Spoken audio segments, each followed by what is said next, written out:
Salam Pancasila. Assalamualaikum warahmatullahi wabarakatuh. Salam sejahtera bagi kita semua. Shalom, Om Swastiastu, Namo Buddhaya, salam kebajikan. Alhamdulillah, Alhamdulillahirabbil alamin, wassalatu wassalamu ala asrofil anbiya'i wal mursalin wa ala alihi wa sahbihi rasulillah ajmain. Amma ba'du. Pertama-tama dan yang paling utama, marilah kita panjatkan puja dan puji syukur kita atas kehadiran Allah Subhanahu wa taala yang telah memberikan kita nikmat iman, nikmat keselamatan dan nikmat kesempatan sehingga kita bisa hadir dalam proses kompetisi pidato nasional 2024 secara virtual ini. Sholawat serta salam tak lupa kita haturkan kepada ruh junjungan alam, yakni baginda Nabi besar Muhammad Sallallahu Alaihi Wasallam yang telah membawa kita dari zaman kebodohan menuju zaman yang penuh dengan ilmu pengetahuan, dari zaman kegelapan menuju zaman yang penuh dengan terang benderang yang bisa kita rasakan hingga saat ini. Dewan juri yang terhormat, izinkanlah saya untuk memperkenalkan diri saya. Perkenalkan, nama saya Fahrozi Alamsyah Brutu, utusan dari Mansatu Inovasi Kota Subuh Salam. Berdirinya saya di sini untuk membawakan suatu pidato dengan tema Pancasila dan moderasi beragama dalam pandangan Gen Z. Dengan subtema yang saya ambil yaitu moderasi beragama, jalan tengah menghadapi pemikiran ekstremisme. Dewan juri yang terhormat, ada beberapa poin-poin utama yang menjadi faktor pendukung tema moderasi beragama ini yang saya bawakan. Yang pertama, definisi moderasi beragama. Apa itu moderasi beragama? Moderasi beragama adalah suatu tindakan yang dilakukan untuk menjaga keseimbangan dan menghindari pemikiran ekstremisme dalam beragama. Dalam moderasi beragama, terdapat nilai-nilai yang menjadi unsur penting dalam membangun moderasi beragama, yaitu toleransi, kesaudaraan, keadilan, dan juga persaudaraan.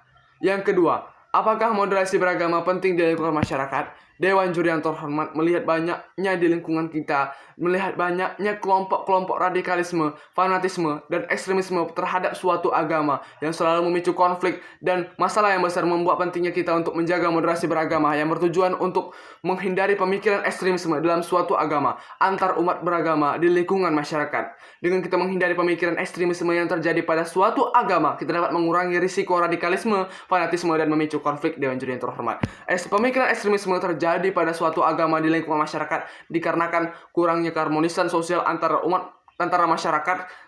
Dengan begitu, pentingnya bagi kita untuk membangun keharmonisan sosial serta memperkuat keharmonisan sosial di lingkungan masyarakat untuk membangun masyarakat yang damai dan inklusif. Yang ketiga, apa saja landasan moderasi beragama? Dewan juri yang terhormat, bahkan di ajaran agama manapun, kita telah ditekankan untuk pentingnya menjaga keseimbangan, kedamaian, dan toleransi dalam kehidupan kita sehari-hari. Begitu juga dengan lembaga-lembaga konstitusi yang ada di negara kita ini, Dewan juri yang terhormat, yang telah mendukung kebebasan beragama dan penghormatan terhadap perbedaan. Yang keempat, apa saja dampak positif dari moderasi beragama dalam lingkungan masyarakat? Moderasi beragama sendiri dapat menciptakan kedamaian dan stabilitas yang akan menghasilkan lingkungan yang lebih aman, rukun, dan juga harmonis. Dewan juri yang terhormat, moderasi beragama juga dapat menjadi ajang untuk meningkatkan kerjasama antar komunitas beragama tanpa adanya konflik dalam berbagai aspek kehidupan seperti ekonomi, sosial, dan budaya. Dewan juri yang terhormat. Yang kelima, apa saja peran pemerintah dan lembaga dalam mewujudkan moderasi beragama ini? Moderasi beragama dalam hal ini, posisi pemerintah dan lembaga sendiri dapat membuat kebijakan yang inklusif yang dapat mengembangkan kebijakan yang mendukung moderasi beragama dalam segala aspek. Peran lembaga juga sama dengan peran pemerintah, tetapi peran lembaga dapat menjadi wadah bagi semua orang yang ingin mewujudkan peran pemerintah. Dewan juri yang terhormat, dengan mendukung kebijakan yang mendukung moderasi beragama di lingkungan masyarakat. Dengan lembaga yang dapat berperan sebagai wadah bagi orang-orang yang mendukung kebijakan pemerintah, membuat toleransi keberagaman dalam hal ini dapat memberikan dampak yang berjangka panjang. Dewan juri yang terhormat, pemerintah juga dapat memberikan fasilitas berupa interaksi dan juga diskusi yang positif antara kelompok-kelompok agama. Dewan juri yang terhormat, masuk yang keenam adalah tantangan dan solusi bagi kita untuk mewujudkan moderasi beragama. Suatu gagasan yang besar pasti memiliki tantangan yang besar pula, Dewan juri yang terhormat. Tetapi di balik kesusahan ada kemudahan. Pasti ada solusi dari setiap masalah atau tantangan yang menghalangi gagasan kita itu. Tantangannya bagi kita untuk mewujudkan moderasi beragama itu antara lain adalah fanatisme, diskriminasi, dan juga penyalahgunaan agama untuk kepentingan politik. Dewan juri yang terhormat, padahal agama adalah hal yang sensitif di Indonesia itu sendiri. Dewan juri yang terhormat, Tetapi beberapa oknum menyalahgunakan agama sebagai salah satu alat untuk kepentingan politik mereka ya Dewan Juri yang terhormat.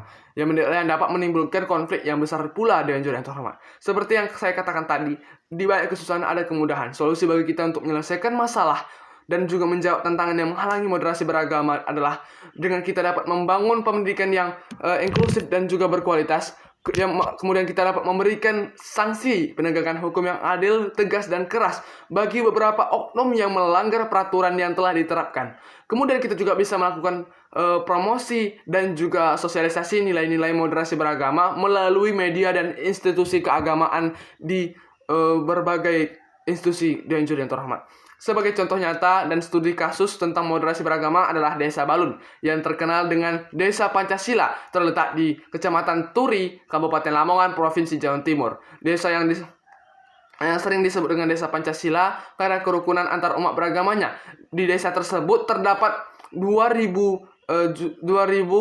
jiwa lebih yang hidup dengan beragam agama, seperti terdapat penganut agama Islam, Kristen, dan juga Hindu Dewan Juri yang terhormat. Mereka hidup secara berdampingan dan harmonis. Mereka menerapkan moderasi beragama dengan baik dan benar, sehingga dapat menciptakan masyarakat yang hidup berdampingan secara harmonis dan rukun Dewan Juri yang terhormat. Dengan adanya penganut agama yang beragam di Desa Balun tidak membuat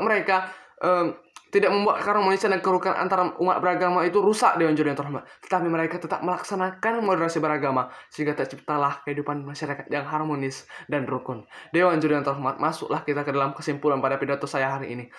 Kesimpulannya adalah pentingnya kesadaran kolektif bagi kita semua bahwa moderasi beragama harus menjadi suatu gagasan, suatu kesadaran bersama untuk menciptakan masyarakat yang damai dan harmonis sebagai jalur tengah jalur tengah menghadapi ekstremisme. Tidak hanya antar umat beragama, moderasi beragama juga dapat digunakan untuk menciptakan kehidupan antar umat beragama dan antar umat seagama yang damai dan harmonis. Sebagai bukti berjalannya moderasi beragama, kita dapat mewujudkan moderasi beragama melalui aksi nyata kita dengan mengambil bagian dalam upaya memperkenalkan dan menyebarkan serta mensosialisasikan apa itu moderasi beragama dengan poin-poin di atas yang dapat kita gunakan untuk mendukung dan mempromosikan moderasi beragama lebih jalan menuju masyarakat yang lebih damai, inklusif, rukun, dan terhindar dari konflik antara masyarakat dan harmonis. Dewan Juri yang terhormat, terima kasih telah memberikan waktu. Sekian dari pidato saya. Maaf jika ada yang salah, yang benar datang dari Allah, yang salah datangnya dari diri saya karena kurang introspeksi diri. Sekian, terima kasih. Wassalamualaikum warahmatullahi wabarakatuh.